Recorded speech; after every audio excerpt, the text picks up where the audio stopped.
How to become a writer. The translation of human experience into an artful literary presentation is the art of writing. Writing is a careful craft that follows certain literary techniques and maintains field standards. Most fields in creative writing, from academia and publishing, to grant and technical writing, require a higher degree, including at least a bachelor's degree, and, often, an MFA in creative writing or an MA in literature, journalism, or a related field. Becoming inspired. Figure out what you want to write. The large field of creative writing splits into subcategories: fiction, poetry, creative nonfiction, and there are even specialized genres: sci-fi, mysteries, experimental, the list goes on. Figure out what you want to write. Write what you would want to read. Your best writing will spring forth from something that you, and maybe only you, are passionate about. When your passion is injected into your writing, your readers will, in turn, be interested. Your passion for your individual writing project is a powerful tool that will serve well as a starting point. Remember that you don't have to limit yourself to a single field. Many established writers spread out and explore. Perhaps they write creative essays while publishing their creative nonfiction work. Maybe their short novels have poems inside of them.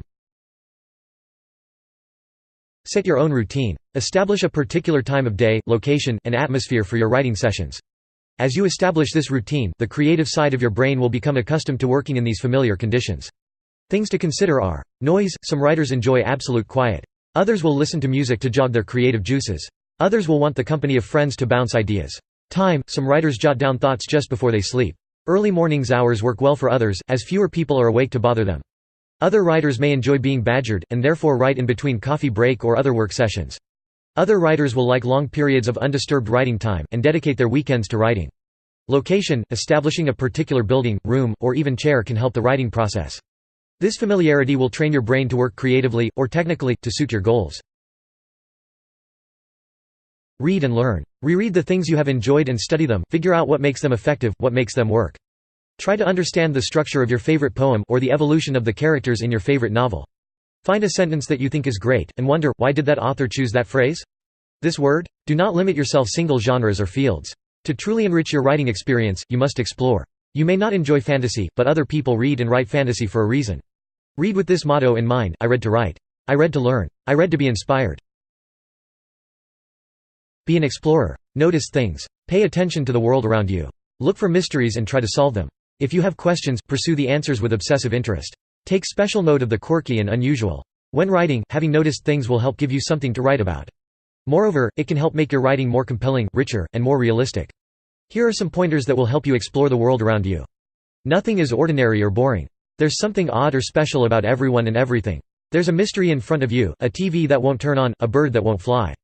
Figure out how things work, don't work, and why. Pay attention to detail. The leaves are not only green, they've got long, thin veins, rigid stems, and are shaped like spades. Keep a journal. Write down things that you notice or that inspire you. Take it everywhere you go.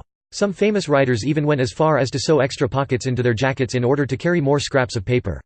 Use this journal to produce ideas, take note of things you see, hear, or read, and flesh out your writing material. When you get stuck on your project, you can revisit it for inspiration. Understand that everything can go in your notebook, because everything is a source of inspiration. Some useful things are: dreams, a major source of the weird and unusual. Write it down before it disappears. Pictures, photographs and doodles. Quotes, things people say, sentences that surprise you, short poems, the insides of a fortune cookie. Start your project. This is the most important part, and it can be very hard. Many of us stare blankly at the computer screen, with no words to write. Some call it writer's block. To help, here are some basic writing exercises that can help jog your creative juices and provide a material for your project. Go somewhere busy, preferably a place with lots of people. Imagine that your vision of the scene is a video camera, recording everything. Take out your notebook and write down exactly what is happening. Include all the senses: sight, smell, hearing, taste, and touch. Take a voice recorder, and spy on a conversation. Don't let the speakers know. After you've recorded for an adequate amount of time, transcribe the conversation on paper. Play with the words, delete things, change things, add things. Create a new setting, or a new situation. Create a character. What do they want? Fear. What is their secret? Who are they related to, and where do they live? What's their last name, if they even have one? As early as you can, set writing goals and try your best to stick to them. Commit to finishing your project. There are 1 billion half novels in the world and 1 trillion half short stories. Setting a goal and sticking to it, however unpleasant the work gets, is essential to figuring out what you want to write. By the time you finish whatever you set out to write in the first place, you'll have 3 things. A good idea what you really want to write about. Some skill with which to write about it. The tenacity to finish the job. Be a part of a community. Sharing ideas and getting feedback is one of the best ways to become inspired and to improve your work. This can be scary for beginner writers, for your work can be something incredibly personal, and you may be afraid of rejection.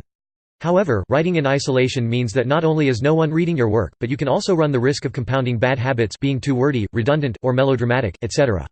Instead of being scared, think that every person you share your work with is a potential person to give you new ideas and inspire you. Address financial issues. Being a writer is almost like being a superhero, awkward office job by day, dragon riding, super sleuth, knight in armor writer by night. Some creative writers do not have day jobs, but this is very rare. However, having a day job is not a bad thing. In fact, a good day job can even be helpful to your goal in becoming a writer.